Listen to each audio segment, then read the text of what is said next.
नमस्कार प्रिय विद्यार्थियों, मैं दुलीचंद सिंवर जसवीर मेमोरियल शिक्षण संस्थान की ऑनलाइन क्लासेज में आपका हार्दिक स्वागत अभिनंदन करता हूं। जैसा कि आपको विदित है कि हमारे शिक्षण संस्थान के कला और विज्ञान संकाय ने अपने ऑनलाइन क्लासेज प्रारंभ कर दी है। उसी तरह पे चलते हुए हम भी आज से हमारे 10th क्लास के लिए ऑनलाइन क्लासेस प्रारंभ कर रहे हैं। दोस्तों, मैं यहाँ लगातार 10 वर्षों से इस जसवीर मेमोरियल शिक्षण संस्थान में कार्यरत हूँ और कक्षा 10 के स्तर पर मैंने विज्ञान विषय का अध्यापन करवाया है और इस विज्ञान विषय में बच्चों की मेहनत, लगन और उनके सहयोग और यानी ऐसे कहें कि बच्चों की और हमारे दोनों की मेहनत से काफ़ी बहुत अच्छा परिणाम रहा है, जिसमें से बहुत सारे बच्चों ने तो 100% यानी कि 100 में से 100 अंक भी विज्ञान विषय में प्राप्त किए हैं। हमारा जो विज्ञान विषय पढ़ने का जो एक सिस्टम है वो बिल्कुल राजस्थान बोर्ड पैटर्न पर आधारित रहेगा कि किस प्रकार के प्रश्न उसमें पूछे जाते हैं और किस प्रकार से हमें उनका आंसर देना होगा, किस शैली में हमें उनका आंसर देना होगा। इसके बारे में हम काफ़ी विस्तार से चर्चा करने वाले हैं और हम ये भी निर्धारित करेंगे कि कैसे करके हम अधिक से अधिक अंकों का अर्जन कर सकें। तो देखिए, सर्वप्रथम मैं अगर विज्ञान की 10th क्लास की बात करूं तो हमारे जो 10th क्लास की विज्ञान है उस विज्ञान में अगर देखा जाए तो कितने भाग हैं उनकी अपन बात करते हैं। कक्षा 10 के विज्ञान की बात करते हैं अपन। तो देखिए दोस्तों, जो कक्षा 10 की जो विज्ञान है उसमें मुख्यतः 4 पार्ट है। सबसे पहला जो पार्ट है वो पार्ट है आपका जीव विज्ञान का। इस जीव विज्ञान वाले चैप्टर में आपका जो पार्ट जीव विज्ञान वाला जो पार्ट है इसमें आपके 1 से लेके 4 नंबर तक के पाठ हैं या अध्याय है। ठीक है। दूसरा जो पोर्शन है, पार्ट है विज्ञान का, वो पार्ट रहेगा आपका रसायन विज्ञान का। इस रसायन विज्ञान में 5 से लेकर 8 तक जो चैप्टर है वो है। तीसरा जो पार्ट आपका रहेगा विज्ञान का वो आपका पार्ट रहेगा भौतिक विज्ञान का, जिसमें 9 से लेकर 11 तक के अध्याय आते हैं। और चौथा और अंतिम जो पार्ट है उसे आप दैनिक विज्ञान का पार्ट या एप्लाइड साइंस यानी कि अनुप्रयोगात्मक विज्ञान का भाग भी कह सकते हो। और इसमें आपके 12 से लेकर के 20 तक जो चैप्टर है वो है। और इसी के अंदर आपके लास्ट में जो 20 नंबर चैप्टर है वो सड़क सुरक्षा से संबंधित है, जिसका भी अपन बहुत अच्छी तरह अध्ययन करने वाले हैं। ठीक है। अब अगर अपन इनके अंक भार को देखें तो देखिए, अगर जीव विज्ञान का अंक भार देखा जाए राजस्थान माध्यमिक शिक्षा बोर्ड के अनुसार तो जीव विज्ञान का जो अंक भार है वो कुल 17 नंबरों का है। यानी कि आपके चैप्टर में इस पोर्शन से 17 अंक के क्वेश्चन प्रश्न आने जो है निश्चित है। उसके बाद में यदि हम रसायन विज्ञान का पोर्शन देखें तो रसायन विज्ञान के पोर्शन में आपकी जो है अंक भार है वो है 16 नंबर का। भौतिक विज्ञान का देखा जाए तो 15 नंबर का, और शेष जो बच गया 17, 16, 15 में से शेष जो बचता है 32 अंक का अंक भार जो है वो आपका किसका है, अनुप्रयोगात्मक विज्ञान का है। ये दोनों जो है चारों जो है कुल मिलाकर के आपके 80 अंक का एक पेपर होना है, क्वेश्चन पेपर है वह, और उसमें से इस प्रकार अंकों का विभाजन रहेगा। इसमें विद्यार्थियों के लिए जो सबसे मुश्किल या अपन कहें भयभीत करने वाला जो विषय होता है वो अक्सर भौतिक विज्ञान होता है, जहाँ से कुछ न्यूमेरिकल्स यानी कि आंकिक प्रश्न आने की भी संभावना होती है, संभावना क्या आते भी हैं, ठीक है। और यहाँ से थोड़ा सा बच्चों के लिए जो है एक ये मैं कहूँ तो उनके मन में डर पैदा करने वाला जो ये पार्ट है, लेकिन हालांकि अपन इसको बड़े अच्छे तरीके से और इस तरीके से करने वाले हैं कि आपको कभी भी फिजिक्स से किसी प्रकार का भय उत्पन्न नहीं होगा, ठीक है। उसके पश्चात अपन रसायन विज्ञान का पार्ट लेंगे और रसायन विज्ञान के पश्चात अपन जीव विज्ञान का पार्ट लेंगे, क्योंकि अभी अपने पास काफ़ी वक्त है, अपन इन पे दोनों पे अच्छा मेहनत करके अच्छा इनसे अपना परिणाम निकाल सकते हैं। तो चलिए अपन जो है इस बात को आगे बढ़ाते हुए अपन विज्ञान के भौतिक विज्ञान को पार्ट को स्टार्ट करते हैं आज, और उसमें आपको मैं समझाता हूं कि किस किस प्रकार की बातें जो है कैसे कैसे क्या कही गई, कितने चैप्टर हैं और उनका अंक बार क्या रहेगा, इनकी बात अपन अब करने वाले हैं। तो देखिए दोस्तों, ध्यान दीजिए।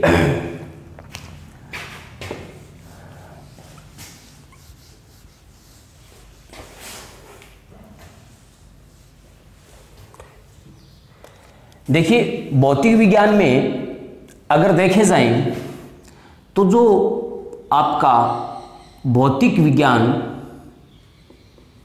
का जो पार्ट है, यानी कि जो फिजिक्स का पार्ट है, उसमें आपके मुख्यतः 3 चैप्टर हैं। कितने अध्याय हैं? 3 अध्याय हैं, जिसमें पहला अध्याय जो 9 नंबर है वो प्रकाश पर आधारित है। 10वां अध्याय वो विद्युत धारा पर आधारित है। 11वां अध्याय मैकेनिक्स फिजिक्स का, जो कि जिसमें आपके कार्य, ऊर्जा और शक्ति के बारे में चर्चा की गई है, ठीक है।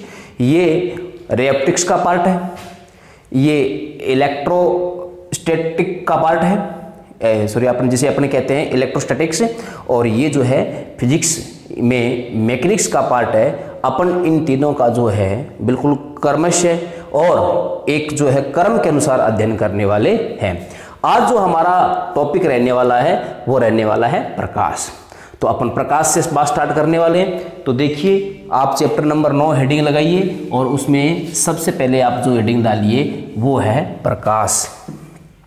तो देखिए दोस्तों, मैं बात स्टार्ट करता हूं प्रकाश से। प्रकाश अगर इसका इंग्लिश कन्वर्जन देखा जाए तो लाइट। तो देखिए दोस्तों, सबसे पहले अपन बात करते हैं कि आखिर प्रकाश होता क्या है। तो देखिए प्रकाश क्या होता है, इस बात को बड़े ध्यान से सुनिए। देखो, आप सब जानते हो कि प्रकाश से आप भली भांति परिचित हैं कि प्रकाश एक प्रकार की ऊर्जा है और क्या काम करता है, विभिन्न वस्तुओं को हमें दिखाने में सहायता करता है। और कैसे करता है इसकी बात हम आपको इसी चैप्टर में आगे बताऊंगा। थोड़ी बात इसको मैं आपको परिभाषा में इसका आपको मैं परिचय दे दूंगा। तो प्रकाश की अगर परिभाषा लिखनी चाहें तो हम हमारे शब्दों में क्या लिखेंगे कि प्रकाश ऊर्जा का एक रूप है जो हमारे आंखों में दृष्टि संवेदना उत्पन्न करके विभिन्न वस्तुओं को हमारे लिए दृश्यमान बनाता है। यानी कि मैं अगर ऐसा कहूं कि अगर इसकी परिभाषा की बात की जाए तो मैं क्या परिभाषा लिखूंगा, देखिए, प्रकाश ऊर्जा का एक रूप है जो हमारी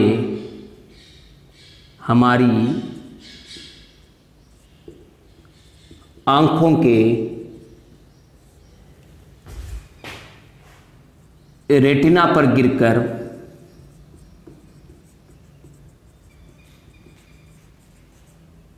उसे उत्तेजित करता है क्या करता है, उसे उत्तेजित करता है, जिससे हमें वस्तुओं के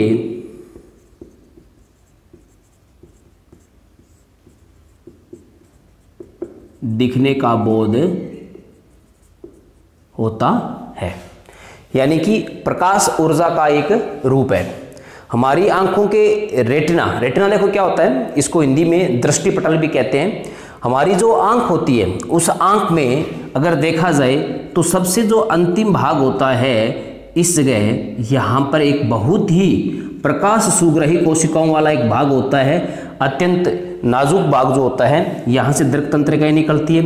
ये जो जहाँ प्रकाश सुग्राही कोशिकाएं पाई जाती है, इस पूरे पार्ट को रेटिना कहते हैं। और इसी रेटिना पे हम जो भी वस्तु देखते हैं, उस वस्तु का प्रतिबिंब का निर्माण होता है। तो ये जैसे ही यहाँ से हमारे नेत्रों में कॉर्निया से प्रवेश करता है, कॉर्निया के पश्चात ये पुतली अभिनेत्र लेंस, इसको जो पुतली से गुजरता हुआ अभिनेत्र लेंस इसको रेटिना पर फोकसित करता है, और रेटिना पर जो है उस वस्तु का प्रतिबिंब बनता है। जैसे ही प्रकाश रेटिना पे गिरता है तो इसकी प्रकाश सुग्राही कोशिकाएं उत्तेजित हो जाती है और वहां से प्रतिबिंब का निर्माण होता है। और उस प्रतिबिंब की जो सूचनाएं हैं वो यहाँ से जो ऑप्टिकल जो नर्व्स होती है, यानी कि जो दृक् तंत्रिकाएं होती है, उनके माध्यम से मस्तिष्क को पहुंचाई जाती है, जहां मस्तिष्क इनका विश्लेषण करता है।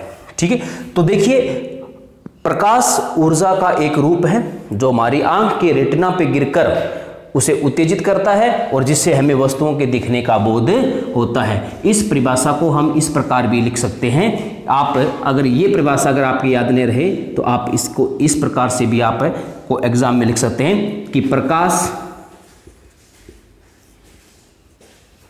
ऊर्जा का एक रूप है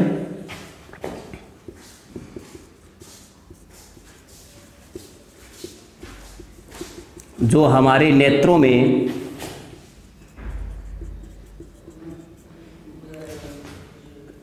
दृष्टि संवेदना उत्पन्न कर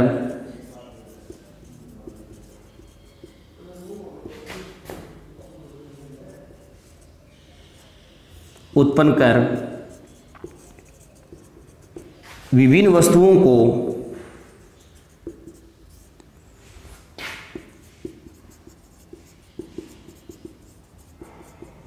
हमारे लिए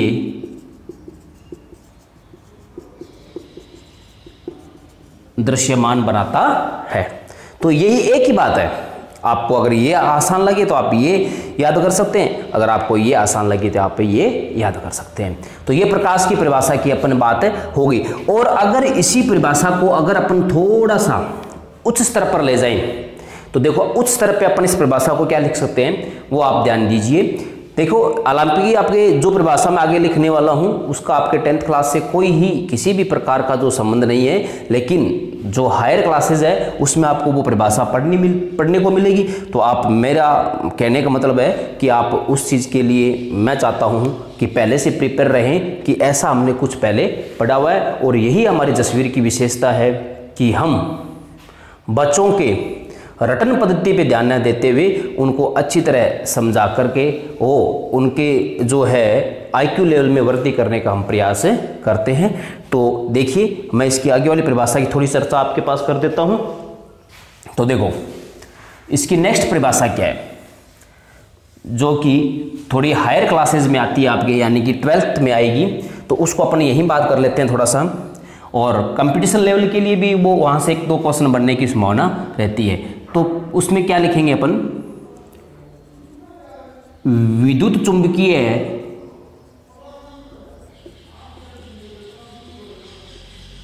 स्पेक्ट्रम का दृश्य भाग का मतलब होता है विजिबल पार्ट, दृश्य भाग जिसकी परास 4000 एंगस्ट्रॉम से 7000 एंगस्ट्रॉम तक होती है,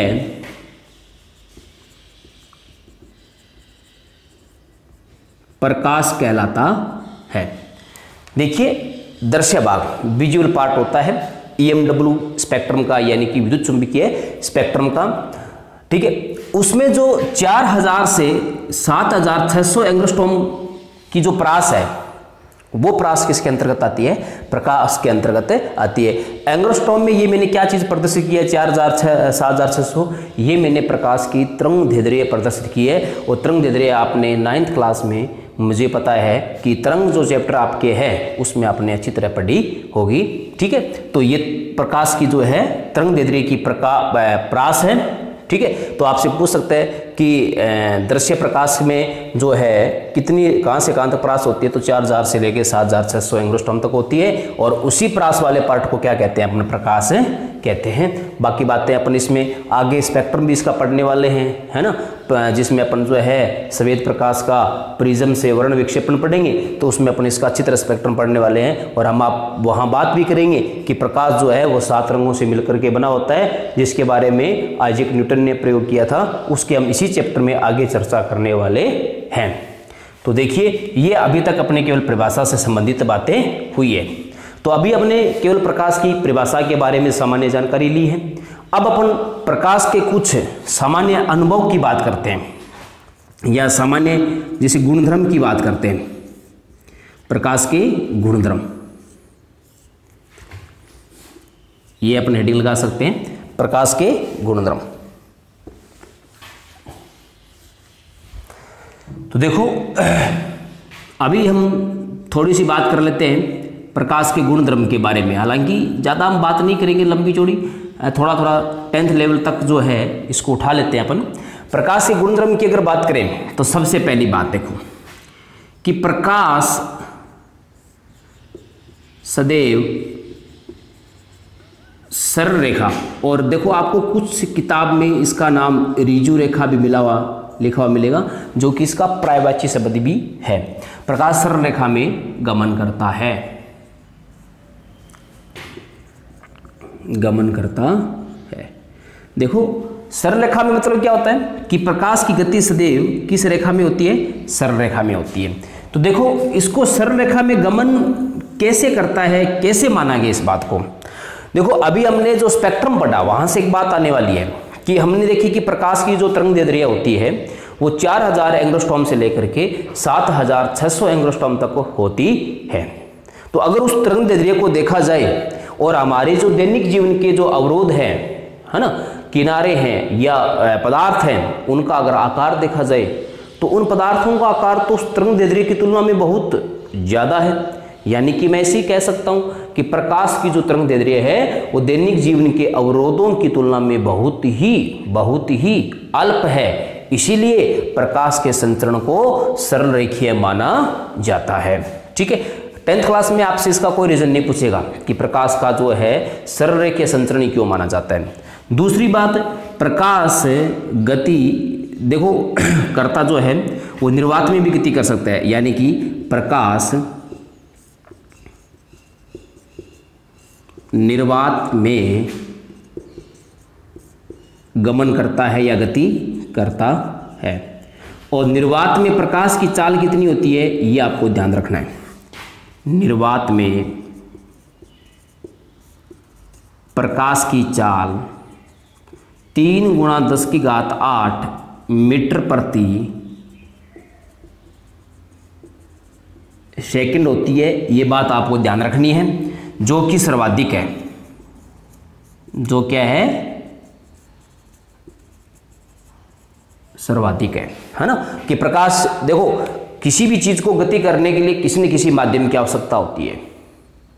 जैसे अपन ध्वनि तरंगों की बात करें तो उनका गति करने के लिए माध्यम का होना बहुत ही आवश्यक है, लेकिन प्रकाश तरंगों के लिए इस प्रकार की कोई शर्त नहीं है। ये बात आपने 9th क्लास में भी देखी होगी कि प्रकाश निर्वात में भी गति कर सकता है, गमन कर सकता है। और निर्वात में प्रकाश की चाल कितनी होती है? 3 × 10⁸ मीटर प्रति सेकंड होती है, जो कि इसकी क्या है? सर्वाधिक चाल है, ठीक है।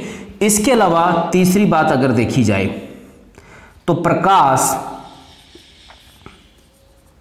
कुछ प्रभाव उत्पन्न करता है या कुछ घटनाएं प्रदर्शित करता है। अब कौन कौन से प्रभाव उत्पन्न करता है, कौन कौन सी घटनाएं प्रदर्शित करता है, उसकी अपन बात कर लेते हैं।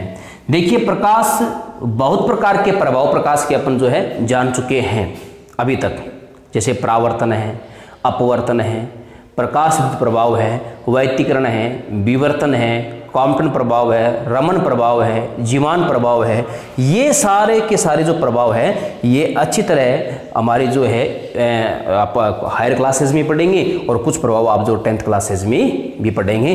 तो देखिए अपन इनकी आगे की बात करते हैं कि कौन कौन से प्रभाव उत्पन्न करते हैं, वो आपको मैं आगे लिख करके बताता हूँ। फिर उसमें से अपने विषय के कौन कौन से उनकी हम आगे चर्चा करेंगे। तो देखिए, तो प्रभाव की बात कर रहे थे अपन कि कौन कौन से प्रभाव उत्पन्न करते हैं। देखो, प्रकाश के द्वारा उत्पन्न प्रभाव कौन कौन से? फर्स्ट, परावर्तन। सेकंड, अपवर्तन। थर्ड, विवर्तन। और फोर्थ, वैतीकरण। फिफ्थ,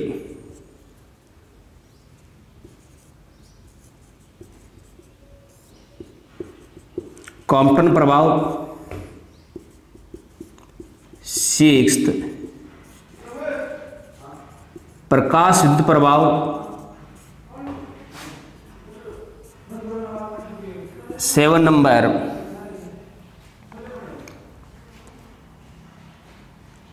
आपके ध्रुवण।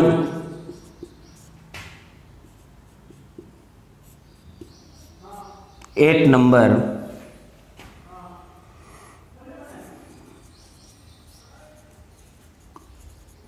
रमन प्रभाव। ऐसे बहुत सारे प्रभाव जो है प्रकाश के हैं, लेकिन 10th क्लास में जो आपके हैं वो ये 3 ही प्रभाव है। इन 3 में से अच्छी तरह चर्चा इन 2 की है, परावर्तन और अपवर्तन की है कि परावर्तन क्या होता है, अपवर्तन क्या होता है, ये कैसे होते हैं, इनकी अपन बात करने वाले हैं। और इन पे आधारित युक्तियों की बात करने वाले हैं। जैसे परावर्तन पे आधारित दर्पण है, उनसे अपन ये पढ़ेंगे कैसे प्रतिबिंब बनता है। अपवर्तन पे आधारित लेंस है, उनके बारे में अपन अच्छी तरह चर्चा करने वाले हैं। विवर्तन के बारे में आपके कक्षा 10 में कोई खास जानकारी नहीं दी हुई है, बस हालांकि एक छोटी सी परिभाषा की अपन इसकी बात करेंगे। तो ये ज़्यादा आपकी कोई क्लास में ज़्यादा इसका विवेचन नहीं है। इन 2 चैप्टर पे अपना ये जो है, इन 2 पॉइंट्स पे अपना ये पूरा का पूरा जो प्रकाश का चैप्टर है ये आधारित रहने वाला है। बाकी वैतीकरण, कॉम्पटन प्रभाव, प्रकाश विद्युत प्रभाव, ध्रुवण, रमन प्रभाव, इन सारे प्रभावों का अध्ययन आप जो है उस स्तर की क्लासेज में जाकर के करने वाले हैं। ठीक है, तो अपन जो है इस बात को थोड़ा सा अब आगे चलते हैं। अपने बात कर रहे थे प्रकाश के अपने गुणधर्मों के बारे में बात कर रहे थे। तो देखिए, प्रकाश गुणधर्म में अपने पहला पढ़ा कि प्रकाश सरल रेखा में गमन करता है। दूसरा हमने पढ़ा कि प्रकाश निर्वात में भी गमन कर सकता है। तीसरा हमने पढ़ा कि प्रकाश कुछ घटनाएं भी प्रदर्शित करता है। और कौन कौन सी घटनाएं प्रदर्शित करता है ये आपको मैंने नाम लिख करके इनके बता दिए। आपके सिलेबस में कौन से हैं वो भी मैंने आपको इनमें बता दिए। तो अब अपन बात करते हैं, थोड़ा सा आगे चलते हैं, प्रकाश से संबंधित कुछ और परिभाषाएं जो हैं वो देखते हैं। तो देखो, एक परिभाषा आती है प्रकाश किरण। इसको अगर देखा जाए तो देखो, बार बार आप किताब में पढ़ोगे कि यदि कोई प्रकाश किरण यहाँ से यहाँ जाए, यदि कोई प्रकाश किरण यहाँ से यहाँ जाए, तो आखिर होती क्या प्रकाश किरण। देखो, अभी हमने पढ़ा कि प्रकाश का संचरण सदैव सरल रेखीय पथ पर होता है ना। तो इस सरल रेखीय पथ पर जो प्रकाश का संचरण हो रहा है, इस संचरण की दिशा में यदि हम कोई सीधी रेखा खींच दें, सरल रेखा खींच दें, तो ये सरल रेखा ही क्या कहलाती है, प्रकाश किरण कहलाती है। यानी कि इसकी मैं परिभाषा कैसे लिखता हूं, प्रकाश के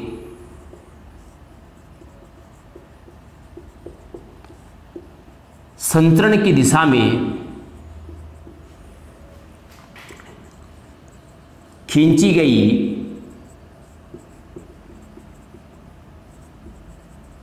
सरल रेखा प्रकाश किरण को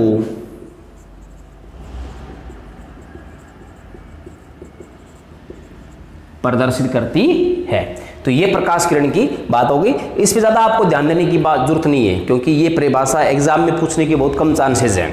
ठीक है, 0 के बराबर चांसेस है, लेकिन फिर भी पता होना चाहिए कि आखिर प्रकाश किरण होती क्या है। प्रकाश किरण के बाद में एक परिभाषा आप और देख लें प्रकाश पुंज कि जैसा अपन चैप्टर पढ़ेंगे तो चैप्टर में आगे आएगा बार बार कि जो इस दर्पण का उपयोग जो है समानांतर प्रकाश पुंज उत्पन्न करने में किया जाता है। जैसे समतल दर्पण की अपन बात करें या अवतल दर्पण की बात करेंगे, उत्तल दर्पण की बात करेंगे, तो उसमें अपन अवतल दर्पण के लिए पढ़ेंगे कि अवतल दर्पण का उपयोग समानांतर प्रकाश पुंज प्राप्त करने में किया जाता है। तो प्रकाश पुंज क्या होता है? प्रकाश किरणों का समूह प्रकाश पुंज कहलाता है, यानी प्रकाश किरणों का समूह ही प्रकाश पुंज कहलाता है।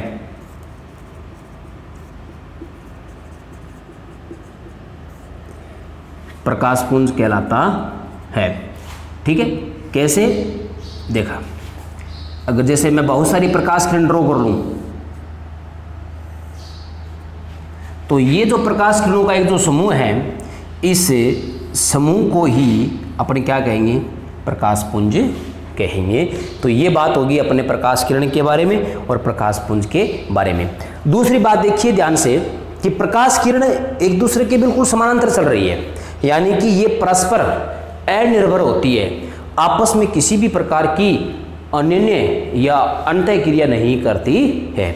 ये बात थोड़ी उच्च क्लासेस की है, आपको ध्यान देने की जरूरत नहीं है, बस आप इसमें केवल प्रकाश की जो है दो परिभाषाएं आप ध्यान में रख सकते हैं। ये भी मेरे हिसाब से एग्जाम में तो नहीं पूछी जाएगी, लेकिन अपने को इस बारे में थोड़ा ज्ञान होना चाहिए कि प्रकाश पुंज क्या होता है, प्रकाश किरण क्या होता है, क्योंकि ये शब्दावली है जो चैप्टर में आगे बार बार रिपीट होगी, तो उस समय हमें किसी भी प्रकार का कोई जो है कन्फ्यूजन नहीं होगा। तो देखिए, अभी तक हमने प्रकाश की परिभाषा देख ली, प्रकाश के सामान्य गुणधर्म देख लिए, उसके बाद में प्रकाश से संबंधित दो परिभाषाएं और देखी, प्रकाश किरण और प्रकाश पुंज। अब अपन जो है आगे बढ़ाते हुए अपन बात करने वाले हैं प्रकाश की प्रकृति के बारे में। तो देखिए,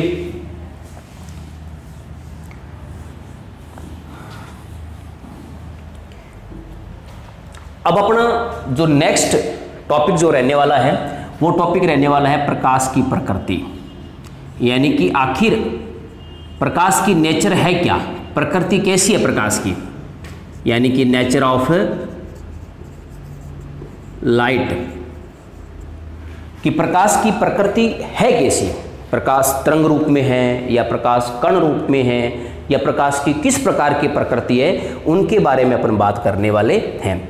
देखो, जैसे जैसे लोगों को प्राचीन समय में प्रकाश के बारे में जानकारी प्राप्त होनी स्टार्ट हुई, तो लोगों ने इस पे अपना रिसर्च, अपना अनुसंधान प्रारंभ किया, और प्रारंभ करते करते करते करते बहुत सारे जो है इन्होंने इस पे जो है सिद्धांत दिए, इसकी प्रकृति पे सिद्धांत दिए, इसकी घटनाओं पे सिद्धांत दिए।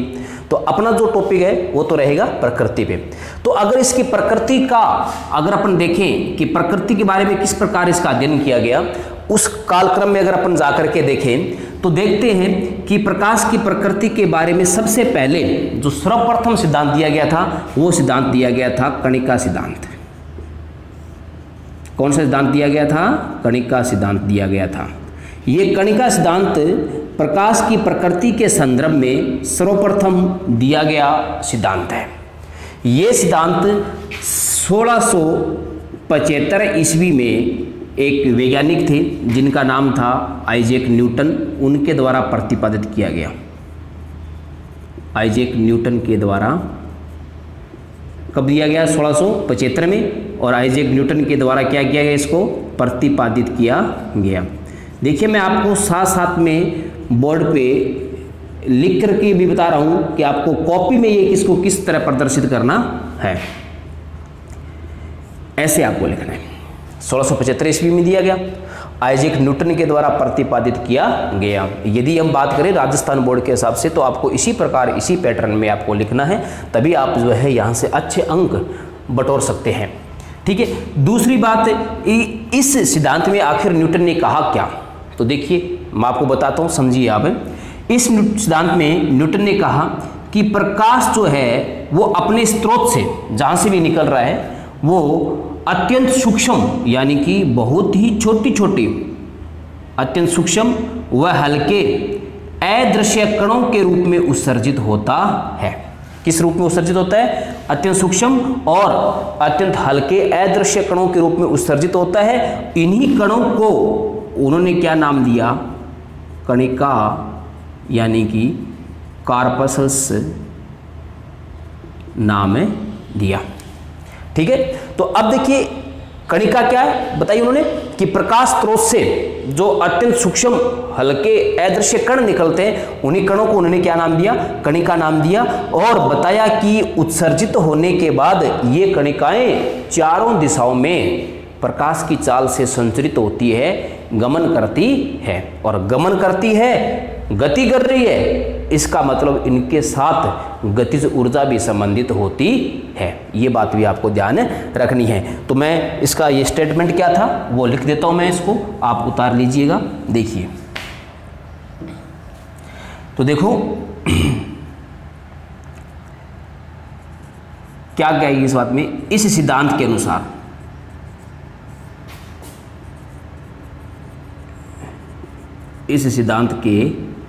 अनुसार प्रकाश स्रोत से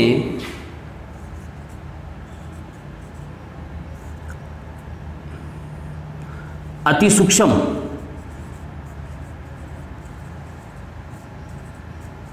व हल्के अदृश्य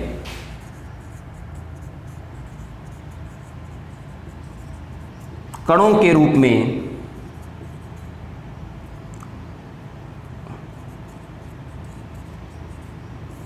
उत्सर्जित होता है। कैसे? अति सूक्ष्म व हल्के अदृश्य कणों के रूप में उत्सर्जित होता है। इन्हीं कणों को कणिका कहा गया। क्या कहा गया? कणिका कहा गया। और इसी कणिका के आधार पर इसका नाम क्या पड़ा? सिद्धांत का कणिका सिद्धांत। ठीक है, तो ये सिद्धांत का कथन है, ये आइजैक न्यूटन ने दिया, वो बात होगी। कब दिया उसकी ये बात होगी। और इसमें क्या बात की गई वो बात अपन ऊपर लिखने वाले हैं। देखो नेक्स्ट बात इन्होंने क्या कही,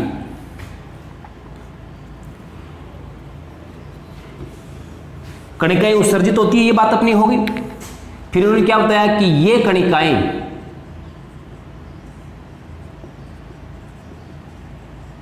प्रकाश की चाल से सभी दिशाओं में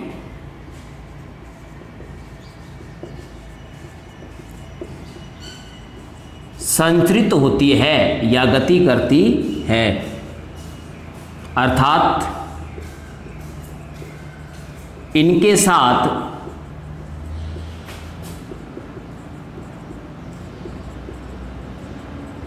गतिज ऊर्जा भी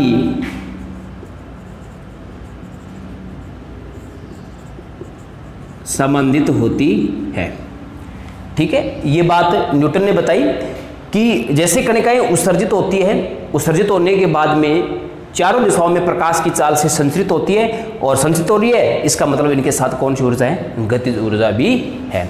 तो ऐसे न्यूटन साहब ने जो है प्रकाश के बारे में बताया, यानी कि न्यूटन साहब यहाँ पे स्पष्ट और बिल्कुल कह रहे हैं कि प्रकाश की प्रकृति कणीय होती है, यानी कि कणिका के रूप में होती है।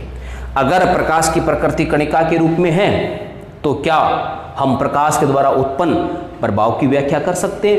उसकी देखो क्या जान से रही कि कुछ घटनाएं हैं प्रकाश की, जैसे सरल रेखीय संचरण, आपके परावर्तन और अपवर्तन की व्याख्या इस सिद्धांत के आधार पर की जा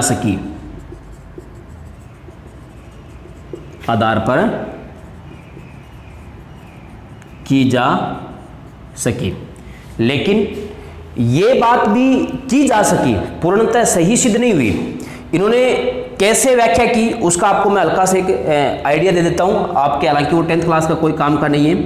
परावर्तन में इन्होंने क्या बताया कि जो परावर्तक पृष्ठ होता है वो प्रकाश की कणिकाओं को प्रतिकर्षित करता है और प्रतिकर्षित करने के कारण ही परावर्तन होता है। ये परावर्तक पृष्ठ है, ठीक है।